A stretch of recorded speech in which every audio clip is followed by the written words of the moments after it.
لیکن ایک بات یاد رکھو، گیا وقت پھر ہاتھ آتا نہیں، صدا دور دورہ دکھاتا نہیں۔ 2024 ختم ہونے والا ہے، یہ وقت تلوار کی طرح ہے، اس کو تم کاٹ دو ورنہ یہ تمہیں کاٹے گا۔ 2024 ختم ہونے والا ہے میرے عزیزوں۔ سب سے پہلے ہم سب کو یہ چاہیے کہ دنیا تو نئے سال کے آنے کے جشن کی تیاریوں میں ہے، گناہوں کے اڈے سجائے جا رہے ہوں گے، لوگ ادھر سے ادھر سفر بھی کر رہے ہوں گے، اہتمامات کر رہے ہوں گے، لوگ ایک نئے سال کے استقبال کی تیاریاں کر رہے ہیں۔ لیکن ایک مومن بندے کو یہ چاہیے کہ اس کے گزرے ہوئے سال کا وہ حساب بھی تو کر لے۔ حاسبوا قبل ان تحاسبوا، یہ فرمایا گیا ہے کہ اپنا حساب تم خود کر لو اس سے پہلے کہ اللہ تمہارا حساب لے لے۔ ہمارے گزرے ہوئے سال کے اندر کتنے دھکے کھائے، کتنی ٹھوکریں کھائی، کیا کیا نقصانات اٹھائے۔ سب سے بڑی بات تو یہ ہے کہ ہم نے کتنی عبادتیں کی، کتنی ریاضتیں کی، کتنی نمازیں ہماری ضائع ہوئی۔ یہ اگر محاسبہ کر لے انسان تو شاید ہو سکتا ہے آنے والا نیا سال اس کا بہتر طریقے سے استقبال ہو سکے۔ لیکن اگر صرف جشن کی تیاریاں کرتا ہے اور ہر نئے سال میں وہ اسی طرح کے دھوم دھڑاکوں سے داخل ہوتا ہے تو گزرے ہوئے سالوں کی غلطیاں اسے کبھی یاد نہیں آتی۔ اللہ تبارک و تعالیٰ قرآن پاک میں فرماتا ہے کہ تم سے ہر نعمت کے بارے میں پوچھا جائے گا، ہر نعمت کے بارے میں پوچھا جائے گا۔ حدیث پاک میں ہے، نبی کریم صلی اللہ تعالیٰ علیہ وسلم فرماتے ہیں کوئی انسان قیامت کے میدان سے اس وقت تک اپنا پیر نہیں ہٹا سکتا جب تک 5 سوالات اس سے نہ کر لیے جائیں۔ 5 سوالات میں سب سے پہلا سوال کیا ہوگا؟ اللہ تعالیٰ یہ پوچھے گا کہ میں نے تجھے جوانی دی، تو نے کہاں کہاں خرچہ کیا؟ یہ پہلا سوال ہے۔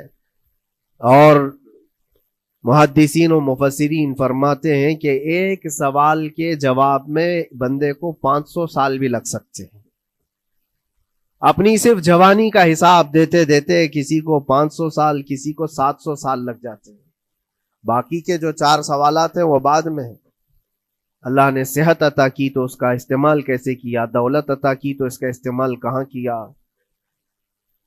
صرف جوانی کا جواب دینے میں جب 500 سال لگ جاتے ہیں تو پوری زندگی کا حساب کیا دے پائے گا؟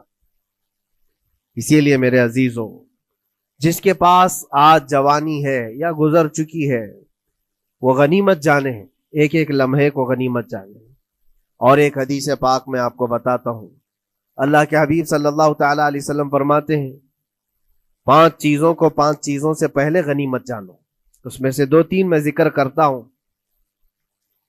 حضور پاک صلی اللہ تعالی علیہ وسلم فرماتے ہیں اپنی صحت کو غنیمت جانو بیمار ہونے سے پہلے۔ آج صحت مند ہو تو اس کی قدر کرو بیمار ہونے سے پہلے۔ ہاتھ نہیں ٹوٹا ہے ابھی، پاؤں نہیں ٹوٹا ہے، سر سلامت ہے، سوچنے کی طاقت ہے، زبان سلامت ہے۔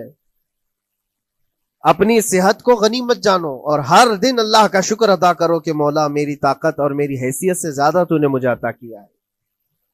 اور اگر اپنی صحت کا خیال نہیں ہے، قدر نہیں ہے، تو جاؤ کبھی کسی کینسر ہاسپٹل میں جا کر کے دیکھو، کئی ایسے لوگ ہیں جو موت اور حیات کے بیچ لڑ رہے ہیں۔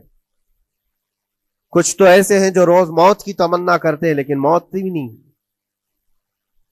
مجھے یاد ہے آج تقریباً 8-9 سال ہو گئے ہوں گے، ایک کینسر ہاسپٹل میں ایک ادھیڑ عمر کے شخص سے ملاقات، میں تیمارداری کے لیے یا عیادت کے لیے جایا کرتا تھا۔ اس شخص نے بستر پر لیٹے لیٹے کہا اس کے گردن میں ایک ایسی عجیب قسم کی کینسر کی پھنسی تھی جس سے ہمیشہ خون اور پیپ رستا رہتا ہے، کافی دنوں سے ہاسپٹلائزڈ ہے۔ لیکن ایک اس کی جو گڑ گڑاہٹ دیکھا اور ریکویسٹ میں نے سنا، کہا کہ حضرت صرف اتنی دعا کر دے کہ میرا سر اٹھے اور میں سجدہ کر سکوں، اس لیے کہ جوانی میں نے سجدے نہیں کی، اللہ کے عبادت نہیں کی، اور آج شدت سے خواہش ہوتی ہے کہ میں عبادت کروں یا سجدہ کروں، لیکن سر اٹھاتا ہوں تو یہاں سے پیپ اور خون شروع ہو جاتا ہے، اب وہ طاقت نہیں ہے۔ اس دن میرے دل پہ یہ بات لگی کیا سچ فرمایا میرے آقا صلی اللہ علیہ وسلم نے اپنی صحت کو غنیمت جانو بیمار ہونے سے پہلے. کہیں ایسا وقت نہ آئے کہ تم سجدہ کرنا چاہو لیکن تمہارا سر اٹھانے کے قابل بھی نہ رہے, تمہارے پاس وہ طبیعت بھی نہ رہے. ایک یہ تو پہلی چیز ہے. دوسری چیز نبی مکرم صلی اللہ علیہ وسلم ارشاد فرماتے ہیں کہ تم اپنی جوانی کو غنیمت جانو بڑھاپا آنے سے پہلے. جوانی کو غنیمت جانو بڑھاپا آنے سے پہلے. آپ کو پتا نہیں ہے بڑھاپا کیا ہوتا ہے؟ بڑھاپے میں صرف خواہشیں رہ جاتی ہیں, کرنے کی تمنا رہ جاتی ہے لیکن طاقت نہیں رہتی.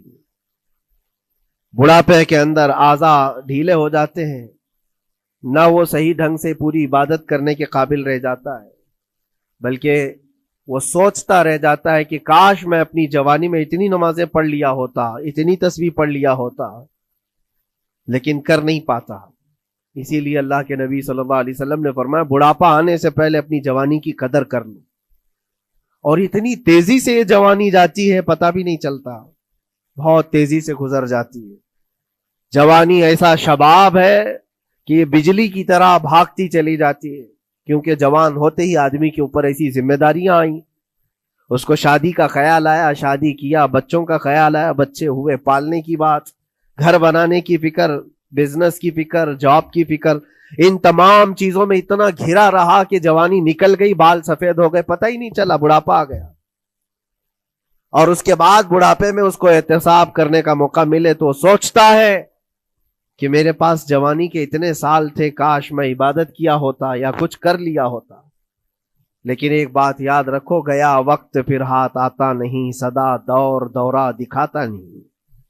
سب سے قیمتی چیز دنیا کی یہ وقت ہے جو گزر جاتا ہے.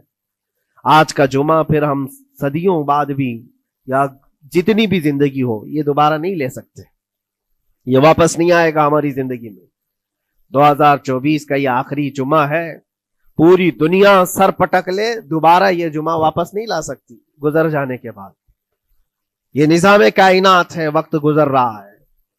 الوقت کالسیف, یہ وقت تلوار کی طرح ہے, اس کو تم کاٹ دو ورنہ یہ تمہیں کاٹے گا. تیسری چیز رسول پاک صلی اللہ تعالی علیہ وسلم ارشاد فرماتے ہیں, دو چیزیں میں نے بتایا. پہلی یہ کہ صحت کو اپنی قدر کرو, غنیمت جانو بیمار ہونے سے پہلے. دوسری چیز ہے اپنی جوانی کی قدر کرو بڑھاپا آنے سے پہلے. اور تیسری سب سے امپورٹنٹ ہے, اللہ کے نبی نے فرمایا زندگی کو غنیمت جانو موت آنے سے پہلے. پہلے والی دو چیزوں میں تو تمہارے پاس موقع تو ہے. صحت چلی گئی, بیمار ہے, لیکن بیماری میں بھی توبہ کر رہا ہے, اللہ اللہ کر رہا ہے, چلو ٹھیک ہے. جوانی چلی گئی لیکن بڑھاپا ہے, بڑھاپا میں تو اللہ اللہ کر رہا ہے, عبادت کر رہا ہے. یہ دونوں میں تو موقع ہے, لیکن زندگی ختم ہو گئی, موت آ گئی, تب پھر کیا ہے؟ موت کے بعد پھر کوئی عمل نہیں, موت کے بعد کوئی عمل نہیں. حضرت سفیان ثوری رضی اللہ تعالیٰ عنہ کی وہ بات مجھے یاد آتی ہے. ایک جنازہ جا رہا تھا اور اس جنازے کے پیچھے ایک 8 سال کی بچی روتی ہوئی جا رہی تھی. اس کے باپ کا جنازہ تھا, بہت رو رہی تھی, بہت گڑ گڑا رہی تھی. کیا جملہ کہہ رہی تھی؟ کہتی تھی کہ ہمارے گھر پر, ہم پر جو آج مصیبت آئی ہے اس سے بڑی مصیبت کبھی آئی نہیں, بہت بڑا صدمہ ہے, بہت بڑی مصیبت ہے. تو حضرت سفیان ثوری نے اس بچی سے کہا, بیٹا تمہارے اوپر جو مصیبت آئی, تمہارے گھر پر جو آئی, وہ کل کو ٹھیک ہو جائے گی, تم پھر معمول پر آ جاؤ گے. بلکہ بات یہ ہے تمہارے باپ پر جو آئی ہے وہ سب سے بڑی ہے, وہ موت ہے, وہ سب سے بڑی ہے, کیونکہ وہ پلٹ کر کے آنے والا نہیں ہے. جنازے کو دفن کر دیا گیا. دوسرے دن قبرستان میں حضرت سفیان ثوری کہتے ہیں اسی قبر کے پاس میں اس بچی کو روتے ہوئے دیکھا. بچی کو باپ سے بڑا لگاؤ رہا ہوگا, قبر کے پاس بیٹھ کر کے رو رہی تھی, یوں کہہ رہی تھی, ابا آپ بیمار تھے, میں دوائی لا دیتی تھی, آپ سونے کے لیے جاتے میں بستر جھاڑ دیتی تھی اور بچھونے بچھا دیتی, آپ کو اڑا دیتی چادر, اور آپ کو کھانا میں لا کر پروس دیتی. کل کی رات کیسی گزری؟ کیا کسی نے دوائی پوچھی آپ کو؟ کیا کسی نے کھانا پوچھا آپ کو؟ کیا کسی نے بستر جھاڑ کر دیا اور کسی نے آپ کو اوڑھنا اڑایا؟ وہ روتی ہوئی اپنے باپ سے، مرحوم باپ سے باتیں کہی جا رہی تھی۔ حضرت سفیان ثوری اٹھاتے اور کہتے ہیں بیٹا یہ سوالات اب نہ کر اپنے باپ کو کہ کسی نے کھانا پوچھا، دوائی پوچھی، بستر بچھایا، نہیں۔ اب یہ پوچھ اپنے باپ سے کل ہم نے جو آپ کو صحیح سلامت دفن کیا چہرہ ابھی تک سلامت ہے یا نہیں؟ ابھی تک پیٹ سلامت ہے یا نہیں کہ پھاڑ دیا گیا؟ کفن ابھی تک باقی ہے یا چھین لیا گیا ہے؟ یہ پوچھ اپنے باپ سے کہ کل ہم نے جب دفنایا تھا تو خوشبوؤں میں دفنایا تھا۔ پوچھ اپنے باپ سے کہیں کیڑے تو نہیں چڑھ گئے آج، کیونکہ یہ ہونے والا ہے اب قبر کی زندگی میں۔ عزیزان گرامی وقار، اسی لیے حضرت مولا علی کرم اللہ وجہہ الکریم جب قبرستان جاتے سلام کرتے قبر والوں کو، اور اس کے بعد ایک ایک گھنٹہ کھڑے ہو کر روتے تھے۔ حضرت سعید ابن مسیب کہتے ہیں میں مولا علی کرم اللہ وجہہ الکریم سے پوچھا آپ قبر والوں کے پاس کھڑے ہو کر کیوں رو رہے ہیں؟ حضرت علی فرماتے میں نے ان سے پوچھا کیا حال ہے تمہارا اے قبر والوں؟ انہوں نے جو جواب دیا سعید اگر تم بھی سنتے تو روتے۔ کہا کیا جواب دیتے ہیں قبروں والے؟ مولا علی کرم اللہ وجہہ الکریم فرماتے ہیں وہ مجھے جواب دے رہے ہیں کہ اے علی ہمارے گھر والوں نے تو ہمیں صحیح سلامت دفنایا تھا، ہمارے چہروں پر مسلسل آج دن اور رات بچھو چھوڑ دیے گئے، ہمارے چہروں پر آج اور ہماری ناک پر بچھو ڈنک مارتے ہیں، ہمارے بالوں میں جس کو ہم آئینے کے سامنے کھڑے ہو کر گھنٹوں سجایا کرتے تھے پیپ بھر دیے گئے ہیں، اور ہمارے چہرے کی چمڑیاں جھلس گئی۔ یہ سارے جوابات میرے عزیزوں قبروں والوں کے ہیں۔ اس منزل تک ہر ایک کو پہنچنا ہے، اسی لیے سال گزرنے سے پہلے اپنی زندگی کا احتساب کرو۔ اللہ رب العزت نے ابھی بھی ہمیں موقع عطا کیا ہے، ابھی تمہاری زندگی ختم نہیں ہوئی، سانس لے رہے ہو، توبہ کر لو، دعائیں کرو کہ مولا کریم ہمارے لیے نیا سال خیر و برکت والا بنا، گناہوں سے بچنے والا بنا۔ کچھ لوگوں کی حالت یہ ہے کہ گناہوں پہ گناہ جب ہو جاتے ہیں تو نا امیدی کے شکار ہوتے ہیں۔ اب کیا ہونے والا ہے، میں تو بہت پاپی ہوں، بہت خطا کار ہوں، مجھ سے تو بڑے بڑے گناہ ہو گئے ہیں، اب میں کیا کر سکتا ہوں؟ نا امیدی کفر ہے میرے عزیز۔ آپ کو بتاؤں رسول پاک صلی اللہ تعالی علیہ وسلم ایک مرتبہ صحابہ سے فرماتے ہیں تمہیں پتا ہے اللہ رب العزت کا کرم اور اس کا رحم کیسا ہے؟ مسکرانے لگے۔ صحابہ نے پوچھا آپ کیوں مسکرا رہے ہیں؟ کہا اللہ تبارک و تعالی فرماتا ہے کہ صحرا میں چلنے والا ایک آدمی، غور سے سنیے گا، صحرا ڈیزرٹ، صرف ریت کا میدان، کہیں کوئی جھاڑ نہیں، کوئی عمارت نہیں، کوئی چھاؤں لینے کی جگہ نہیں، کوئی ایک بندہ اپنی اونٹنی پر ساز و سامان رکھ کر کے چل رہا تھا۔ صحرا کا سب سے بڑا پرابلم یہ ہوتا ہے کہ راستہ معلوم نہیں ہوتا، ہر طرف تو سیدھا ہی راستہ دکھتا ہے، ڈائریکشن پتہ ہی نہیں ہوتا، چاروں طرف سے آسمان ملا ہوا دکھتا ہے، جیسے سمندر ہے ویسے صحرا ہے۔ کبھی اگر آپ نے سفر کیا ہو، ہم نے مصر میں دیکھا ہے 200-250 کلومیٹر تک گاڑی چلتی ہے، ایک درخت بھی نہیں آتا، ایک عمارت بھی نہیں آتی صحرا میں، راستے بھول جاتے ہیں لوگ۔ پہلے کے دور میں تو کوئی نیویگیشن بھی نہیں تھا، تو کوئی بندہ ایسے جو اونٹنی پر ساز و سامان رکھ کر کے سفر کر رہا ہے اور ایک جگہ تھک کر کے سو گیا صحرا میں۔ سنی ہے یہ مثال فرما رہے میرے آقا صلی اللہ علیہ وسلم، تھک کر کے سو گیا، اور جیسے اس کی نیند کھلی تو دیکھا اونٹنی ساز و سامان کے ساتھ غائب ہے، کچھ بھی نہیں ہے اس کے پاس، کھانے پینے کی جو چیزیں تھی، ساز و سامان تھا، سب اونٹنی کے ساتھ غائب ہو گیا۔ اب وہ بیچ صحرا میں اتنا حیران اور پریشان، اٹھ کر کے تلاشنے لگا، اب اس کو نہ راستہ دکھائی دے نہ اپنی اونٹنی دکھائی دے، شدت پیاس کی وجہ سے اب وہ جگہ جگہ پانی تلاش کر رہا ہے، پانی بھی نہیں ملتا صحرا میں۔ موجے سراب جس کو کہتے ہیں نا، موجے سراب کیا ہے؟ ریت چمکتی ہے سورج کی دھوپ سے، اور انسان کو ایسا لگتا ہے ادھر پانی ہے، اور وہاں تک پہنچتا ہے تو پانی نہیں ہوتا، ریت ہوتی ہے۔ وہ اسی پانی کو تلاش کرتے کرتے صحرا میں مر جاتا ہے۔ صحرا میں بہت لوگوں کی موتیں ہوتی ہیں، پہلے بہت لوگ مر جاتے تھے جو راستہ بھٹکتے تھے۔ اب حدیث پاک میں فرمایا گیا وہ بندہ جس کی اونٹنی غائب ہو گئی، ساز و سامان بھی نہیں.